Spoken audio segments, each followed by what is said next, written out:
Benda is no stranger to the automotive world. Founded around 2016. Focusing on unique designs and homemade engines, Benda quickly became known for its anti-mainstream motorcycle style. The automotive world has been shaken up again. The mini bobber-style motorcycle from Chinese manufacturer Benda, the Napoleon Bob 125, has suddenly become a global sensation. It's no wonder this 125 cubic centimeters motorcycle looks like a brutal, large motorcycle that makes many people wonder if it's just entry-level.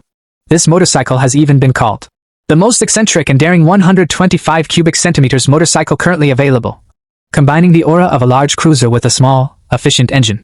Benda Motor. Before the 125 cubic centimeters version, Benda released the Napoleon Bob 250 and Napoleon Bob 500. Both have successfully attracted attention thanks to their classic bobber design combined with modern technology. Don't go anywhere. Stay tuned. The first thing that makes a splash is its appearance. The Napoleon Bob 125 comes with large tires and a chunky cruiser-style body. A low, floating seat, typical of bobbers.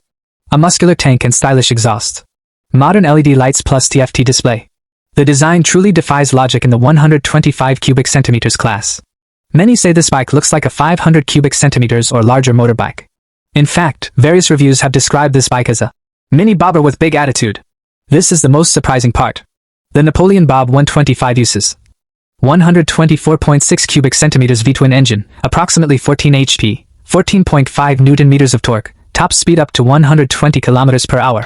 What's causing the excitement? V-twin engines are almost unheard of in the 125 cubic centimeters class. There's wild speculation that Benda could bring the Napoleon Bob to a global 150 cubic centimeters or 300 cubic centimeters version, enter the Southeast Asian market, become a destroyer of the Japanese entry-level cruiser market. Although not yet official, the hype is already palpable. Let's wait and see.